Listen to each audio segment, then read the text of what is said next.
podcast where we watch terrible horror movies so you don't have to. Or we watch good horror movies so we can tell you to watch it.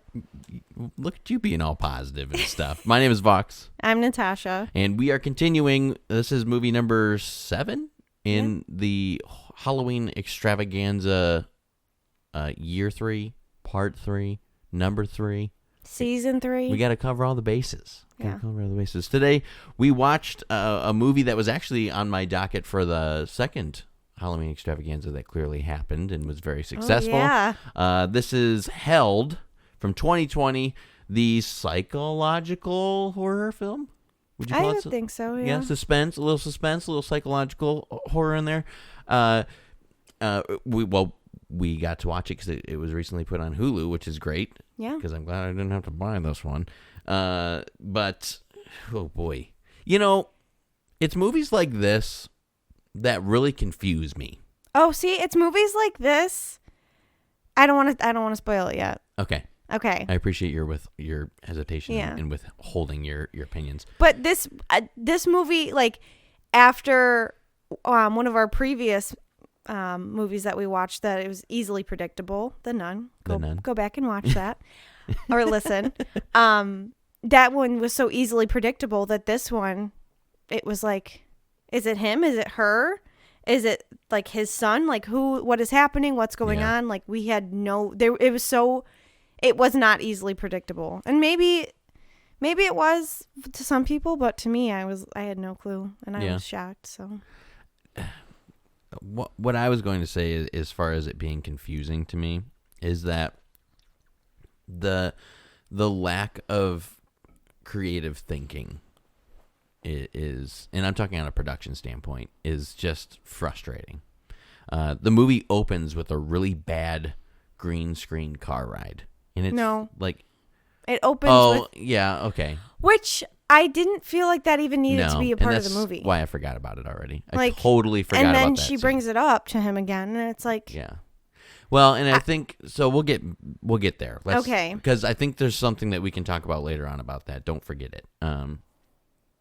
The movie really starts though with a really bad green screen car ride, but once that car ride ends, the cinematography is really nice. Yeah. Like there's some great above shots. There's like almost like a drone shot of like the house, and the house is surrounded by these trees that are strategically planted in like a straight line, like an orchard. Yeah, like an orchard. And it's really neat to look at because the house has a weird layout.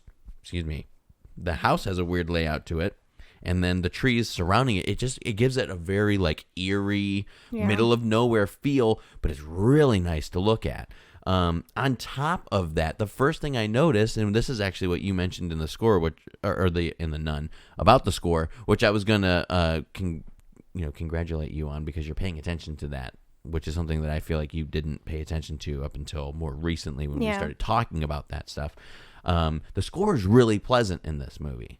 Yeah, I honestly barely noticed it. Yes, which it's very. I feel like is good. Yes, it's very, very minimal. There's like this eerie, but really pleasant, like piano kind of pad sounds that makes you feel good and adds a good vibe to the movie. But it also puts like a sense of, unpredictability to it because it kind of interrupts the flow, but it doesn't interrupt the flow because you're like, oh, is this supposed to be scary? Right. Is this supposed and to there be weren't really many. I mean, I think I jumped once, but there weren't many like jump scares. So I did not have. I had no idea what this movie was about, and neither did I. And when it started with the weird beginning part, the bad green screen, and then all of the noises were just so loud. Yeah, I was gonna say very heightened, very unnecessary. Like the shower head was super loud. Yeah, that was supposed to be a jump scare. The fridge of her like adjusting the shit in the fridge was super loud. You know, when she even like the cell phone vibrating. Oh yeah. I know that was supposed to show like there's a like hollowness underneath the like cupboard. Yeah. But it was just very unnecessary. Everything about it was unnecessary. I mean, she was swimming in a pool and like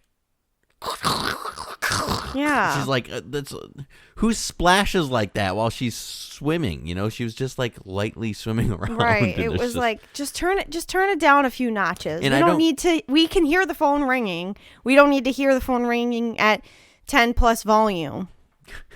I don't know if that was purposeful. I think it was. Okay. Or it was just like, it's a B movie, so it was I like mean, if poorly it mixed. wasn't, then that would make more sense, and I would think I'd be more okay with it. Like, they just don't have proper, like, sound equipment. Yeah. Well, you know, I was just going to say, with a movie that looked this nice, you would think that they would, but you know what? Any asshole with a brand new iPhone could get shots that look that well, or Yeah. a drone, you know? Because if it's just sharp looking. And I forgot that, like, you can dish out $2,000 and get, like, a really nice HDR Yeah, get a 4K nice camera now. But I'm sure You know. the sound equipment is not cheap.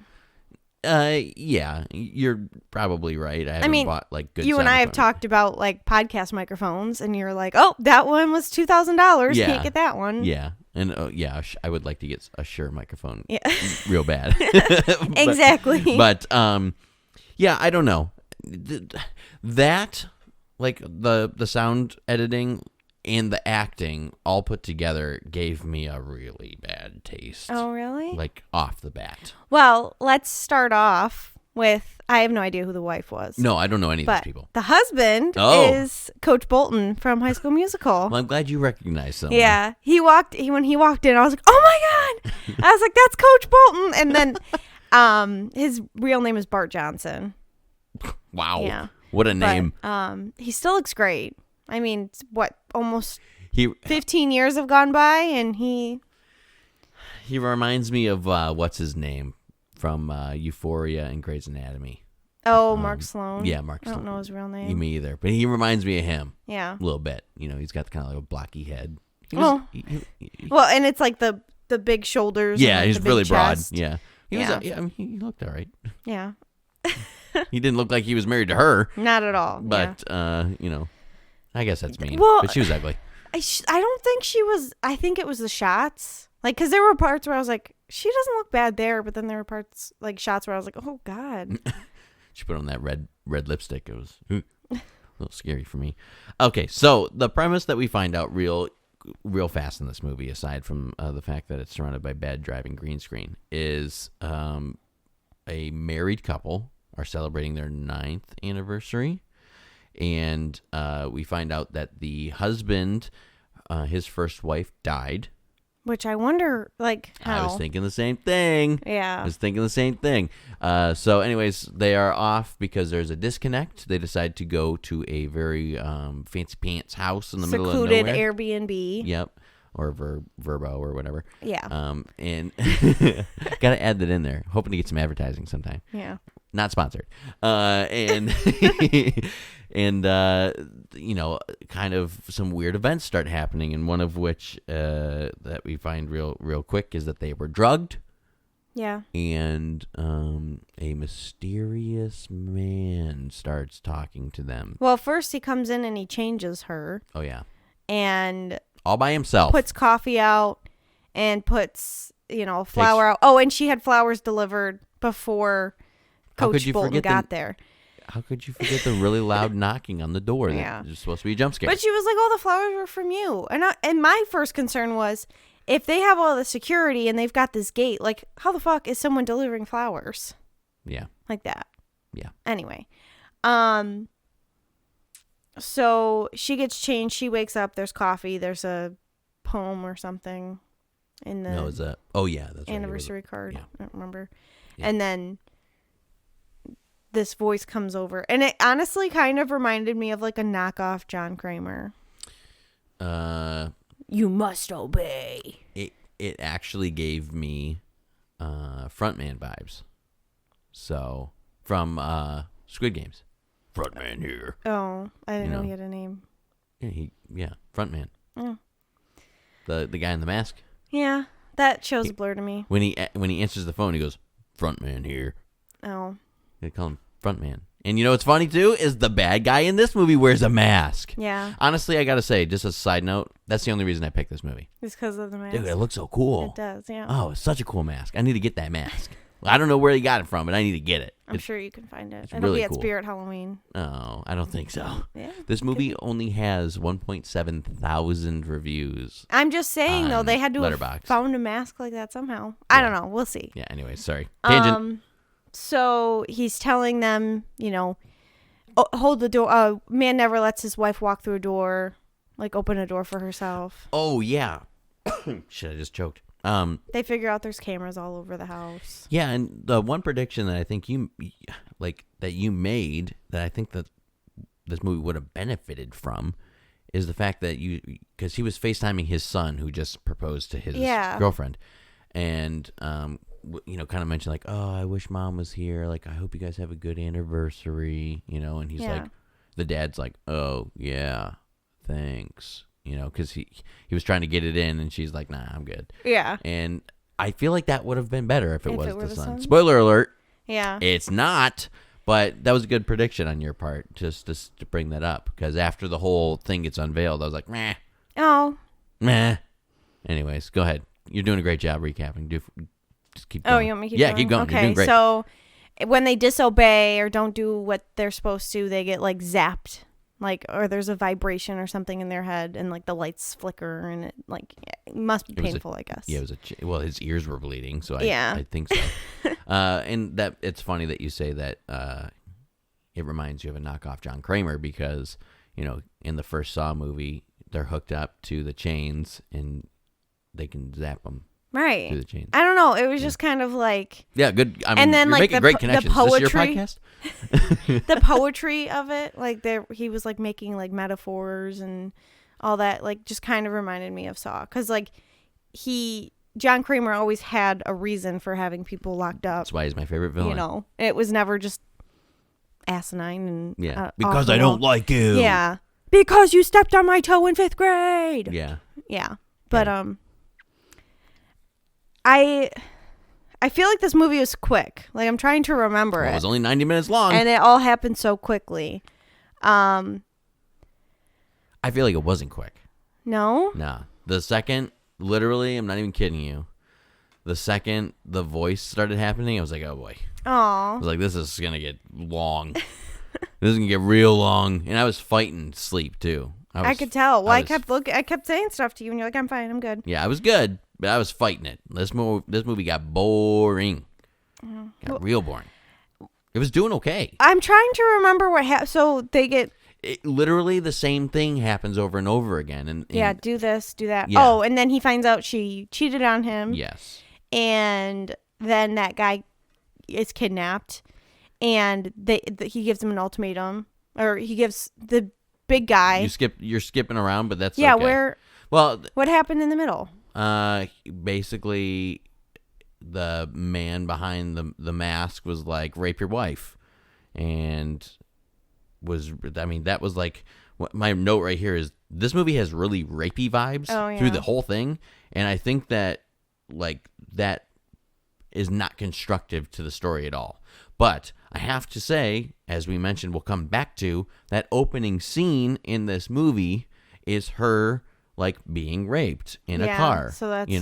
so like, I don't think it added anything constructive wise to the story. However, I think what they were trying to do, and then forgot about it, is that made her an independent, like more independent or stronger as a woman, because which she didn't seem that way. Exactly. But at the end, not to skip around again, but like the part where she's getting loaded into the car, she was going to reach for the knife, and, she had to work up the courage for that. And then the whole fight scene at the end is where she becomes the woman that she needed to be because she's sick of being pushed around. Because right after that scene where, I'm just going to call him front man, is like, lay down on the bed, make love to your wife. And, well, I didn't think, but I don't know. Well, the first thing out of his mouth is, why didn't you tell me to stop? Right. Because he did say, like, I'm not going to do this. Because he was clearly uncomfortable. Right. But so I think he was waiting for her to be like, no, like, don't do this. Yeah. And it didn't happen. So it was supposed to be like a cocoon in the beginning, and then she sprouts her wings at the end, but which it fell and flat. She wasn't, and honestly, that actress of all people, I don't think she had that type of personality either, Says, or even that type of. I underlined it. Acting is very, very choppy. Yeah. It can be good. It can be. And then it just wasn't. Like it was really hard to get a read on how these people were actually supposed to be. Actually After talking over it a little bit, I dropped it down. I see you did that. But so she basically is faced with an ultimatum: kill your husband or kill your. Is that what mistress. it was? Yeah. I know he was like, I thought he was saying like your husband can kill him. No. Or you can kill him. You kill your husband or you kill. I was so confused. What? Because at the end, he was like, well, I wanted to do it. You said I could do it. Yeah, he wanted to kill the mistress. I feel like mistress. Mr. The guy that she was cheating on her husband with. Yeah. He wanted to kill him, but I don't think that was ever a plan for him to kill him. I think it was she kills her husband or she kills the guy she's been cheating on her husband with, Ryan. Yeah. Which it was very strange how supportive her husband was when she killed him. Yeah. He was like holding her, and then they sat. It's fine. And then they sat in the shower, and blood came off of them, and I was just like, I just don't think I'd be like that happy that like if you were cheating on me and you killed your mistress, I wouldn't be like, oh, no, so happy. And that's where the story takes a nice turn, and I think this is where it got interesting for me. Yes, and it definitely regained a point or two as the ending approached, because after that scene, we start to figure out what the fuck is going on, which is always the best parts in these kind of movies, especially the psychological kind, because you're just like, can you just tell me? The whole time I'm just thinking like, can I just know already like what's happening? Yeah. And then once you find out, well, it's like he gives her a glass of whiskey, yes. which they already know was drugged. Yes. Because that's that drink they drank the first night and then passed the fuck out. And he gives her a glass and he is like, okay, I'm going to go. I don't know. He's like, just sit here. I'll be back. And didn't tell her where he was going, which was also like, okay. Yeah, what you doing, boy? And then she pretends to drink the whiskey. Yes. And then finds the closet of mystery. Which I loved. I love retro shit. So. Yeah. So I was going to say while we were watching it, but I know you were in it, that set looked exactly like that game Time Loop that I was playing. Oh, really? Yeah, because everything's supposed to be kind of like 1960s, 1970s vibe with all of this futuristic computers laid out. Yeah, because it was like the roll ball. Yeah, it was very like that was nice. I don't know who the set designer is, if where they got it or anything like that. Yeah. If that was a real house, even I don't know, but like that portion was like, wow, look at the lights in here. Did it go full screen there?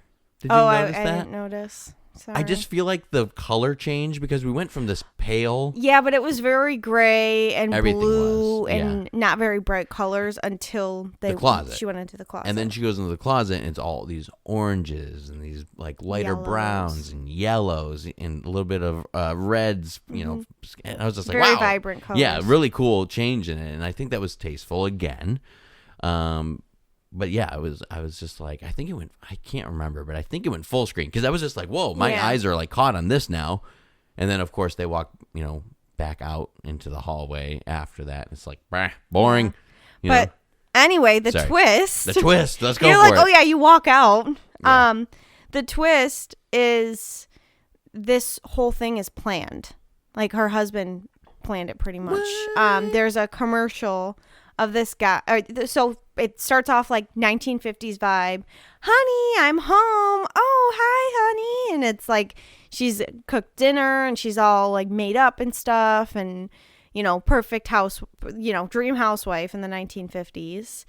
And then the guy that was in the commercial comes back and is like, with all this feminism and what else did he say? That was it. He was like, we found a new way for men to get their wives back. And it's this thing called something Eden. Yeah, not the Church of Eden, but like The Eden Group. The Eden Group, That's yeah. what it is. And it's where you spend a weekend away with your wife, and your wife learns how to obey you. And since she killed her mistress, Yeah. he's got shit on her, so she can't leave him pretty much, and she has to like obey him and do what he wants and And they recorded do all the wifely whole duties. Yeah, they recorded the whole thing and they put it on a thumb drive and blah Yeah. blah blah. It didn't make much sense to me. Oh, I thought so.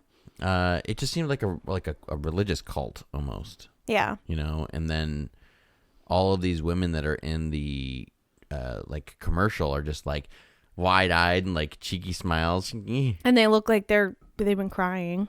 Yeah, and or like have, you know, the device that's inserted in their brain is like trapping their mental state. Right. You know?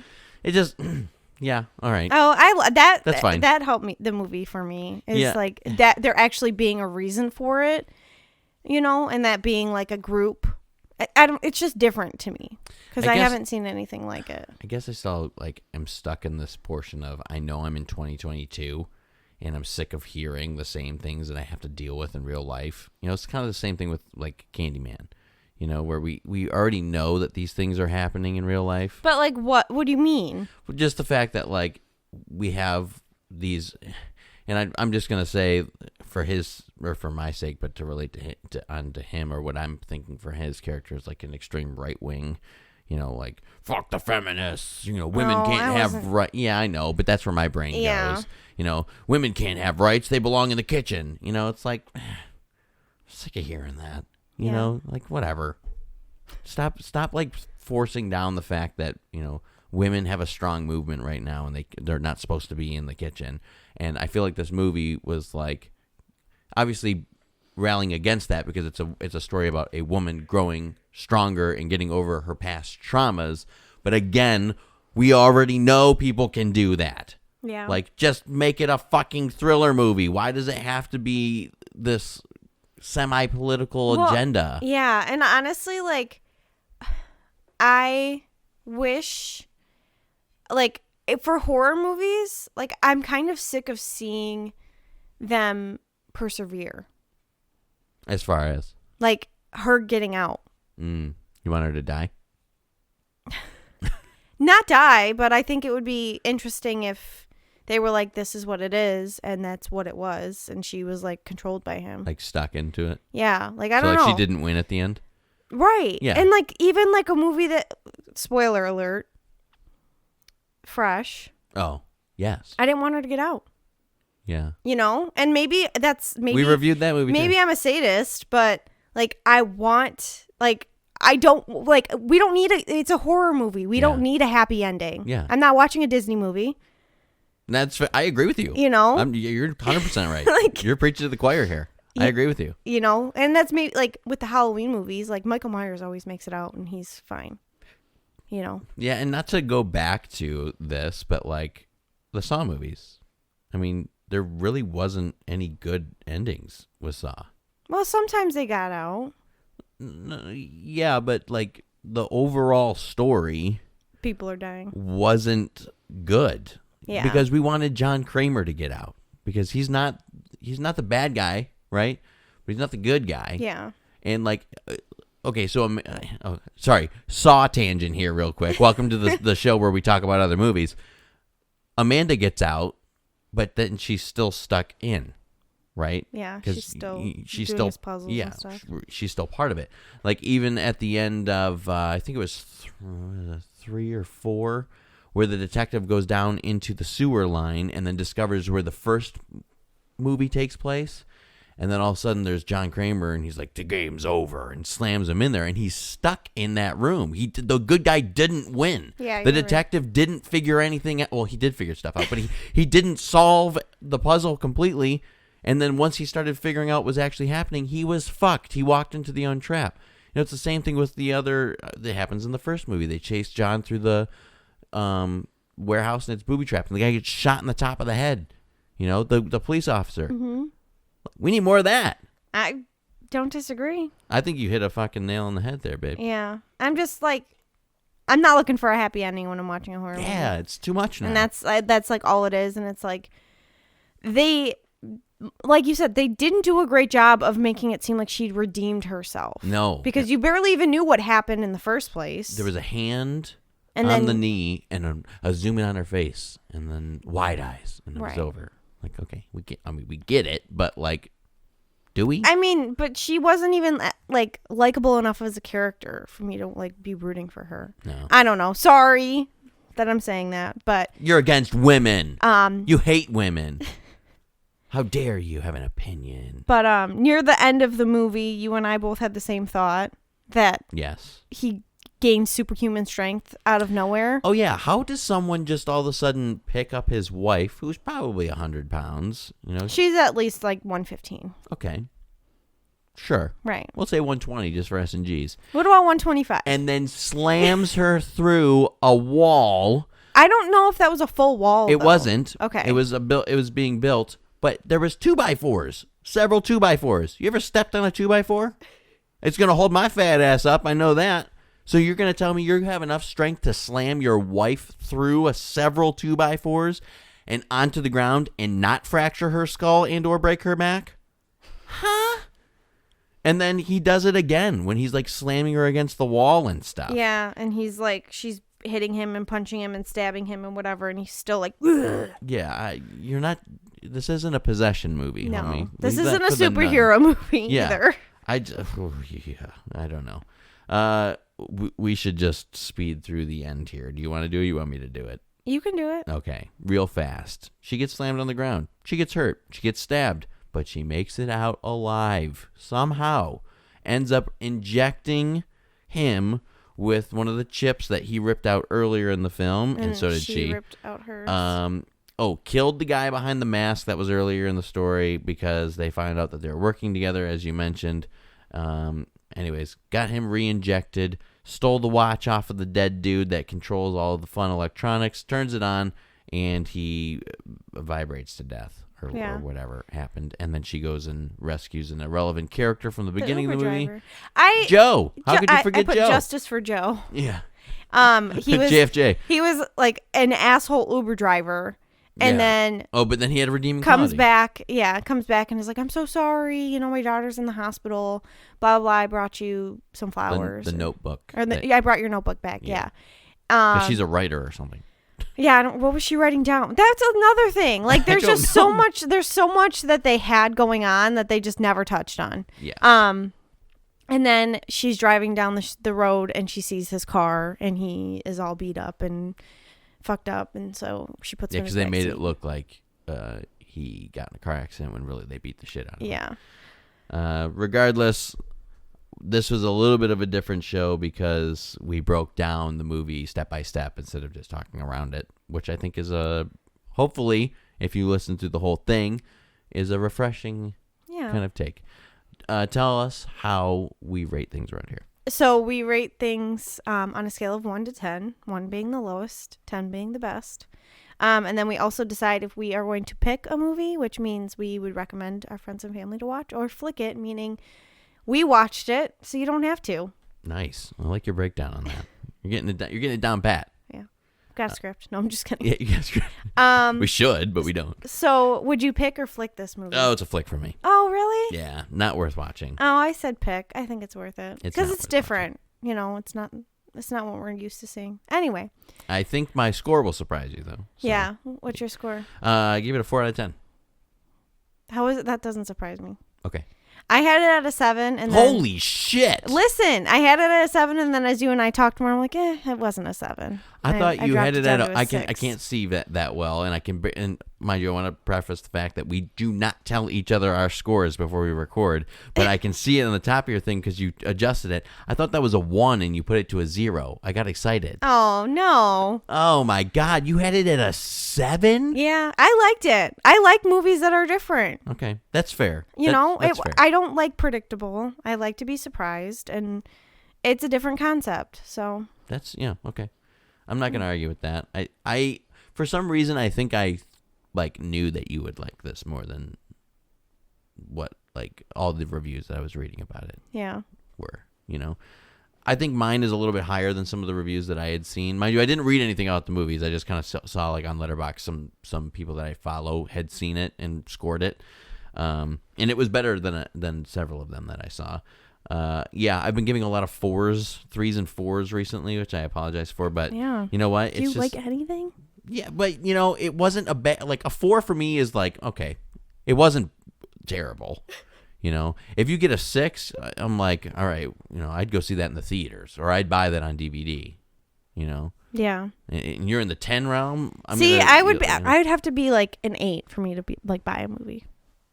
Yeah? Yeah. An 8, really? Yeah, I think so. Yeah. 8. I wouldn't own any movies if I only bought 8 and above.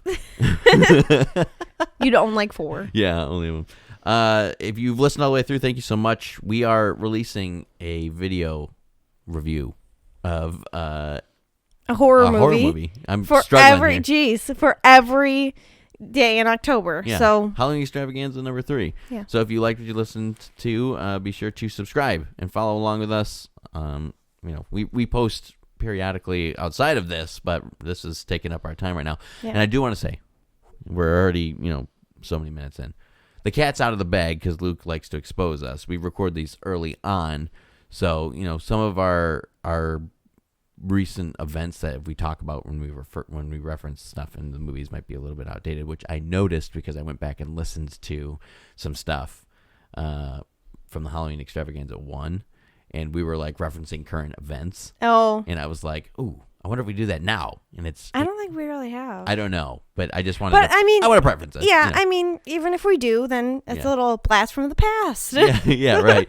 You try fucking watching 31 movies, reviewing them, editing them, making thumbnails, and then uploading them every single day. We don't do this full time. Well, there's haunted houses going on. Yeah. And, we like to go to Disney and Universal, so... Yeah. And frickin' bats. Yeah, we're busy, so... Yeah, so we can't do it in October. But you get what you get and you don't throw a fit. It's a good one. But sometimes it's nice to have a little light shown on the background of things. Yeah. Because, I like to know that stuff. So if you're wondering, how are they doing this? How are they watching 31 movies?